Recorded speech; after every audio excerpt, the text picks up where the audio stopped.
بسم اللہ الرحمن الرحیم۔ السلام علیکم ورحمۃ اللہ وبرکاتہ۔ آج ہم بات کریں گے فرشتوں کو اولاد آدم کی خون ریزی کا علم کیسے ہوا۔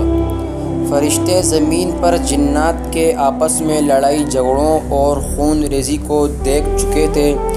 اس کو سامنے رکھتے ہوئے انہوں نے اولاد آدم کے بارے میں بھی یہ خدشہ ظاہر کیا کہ یہ بھی آپس میں خون ریزی کا ارتکاب کر سکتے ہیں۔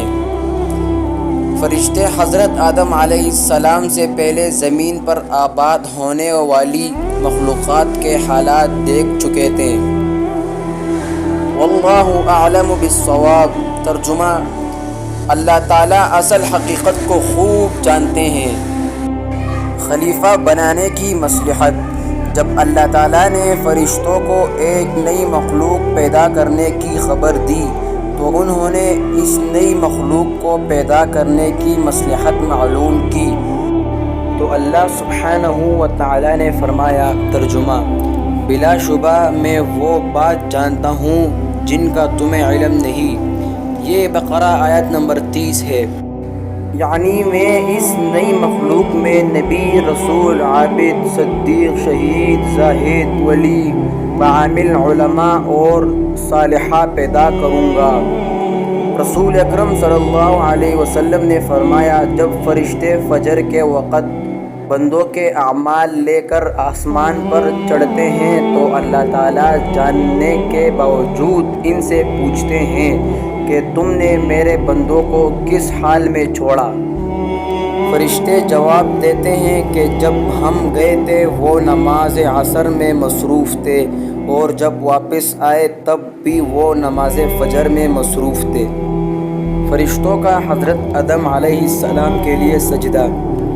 اللہ سبحانہ و تعالیٰ نے حضرت آدم علیہ السلام کے جسم میں روح پھونکنے سے پہلے ہی فرشتوں کو اس بات کا پابند کر دیا تھا کہ جیسے ہی میں آدم علیہ السلام کی تخلیق مکمل کر کے اس میں روح ڈال دوں۔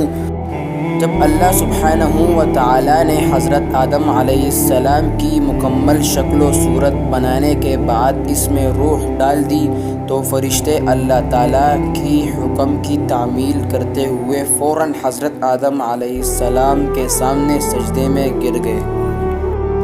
فرمان الہی ہے، وہ یاد کیجئے جب آپ کے رب نے فرشتوں سے فرمایا کہ میں انسان کو کالی سڑی ہوئی کنکناتی مٹی سے پیدا کرنے والا ہوں، لہٰذا جب میں اسے پورا بنا لوں اور اس میں اپنی روح پھونک دوں تو تم سب ان کے آگے سجدے ریز ہو جانا۔ پس تمام فرشتوں نے سجدہ کیا۔ یہ سورۃ الحجر آیات نمبر 28 سے لے کر 30 تک ہے۔ رسول اکرم صلی اللہ علیہ وسلم نے فرمایا، جب حضرت آدم علیہ السلام میں روح ڈال دی گئی تو انہیں چھینک آئی، جس پر انہوں نے الحمدللہ رب العالمین۔ ترجمہ: تمام تعریفیں اللہ کے لیے ہے جو تمام جہانوں کا رب ہے، یہ کہا۔ اللہ تعالیٰ نے جواب میں یرحمک اللہ، اللہ آپ پر رحم کرے، فرمایا۔ یہ حدیث صحیح ابن حبان انس رضی اللہ عنہ سے روایت ہے۔ حضرت آدم علیہ السلام کی عزت و تکریم اور فرشتوں پر فضیلت۔ حضرت آدم علیہ السلام کی عزت و تکریم کرتے ہوئے اللہ رب العزت نے انہیں اپنے مبارک ہاتھوں سے تخلیق فرمایا اور فرشتوں سے سجدہ کروایا۔ آپ کی خوب عزت افزائی فرمائی۔ فرمان الہی ہے، جب ہم نے فرشتوں سے کہا کہ آدم کو سجدہ کرو تو ابلیس شیطان کے علاوہ سب فرشتوں نے سجدہ کیا۔ ابلیس نے سجدہ کرنے سے انکار کر دیا اور تکبر کیا۔ یہ سورۃ البقرہ آیت نمبر 34 ہے۔ ابلیس کا حضرت آدم علیہ السلام کو سجدہ کرنے سے انکار۔ جب اللہ تعالیٰ نے فرشتوں کو حکم دیا کہ حضرت آدم علیہ السلام کو سجدہ کرو تو تمام فرشتوں نے اللہ تعالیٰ کے حکم کی تعمیل میں سجدہ کیا۔ ابلیس چونکہ کثرت عبادت کی وجہ سے فرشتوں کے ساتھ رہتا تھا، لہٰذا اسے بھی فرشتوں کے ساتھ حضرت آدم علیہ السلام کو سجدہ کرنے کا حکم دیا گیا۔ مگر ابلیس حضرت آدم علیہ السلام کی عزت و فضیلت کو دیکھ کر حسد کرنے لگا اور تکبر کرتے ہوئے انہیں سجدہ کرنے سے انکار کر دیا۔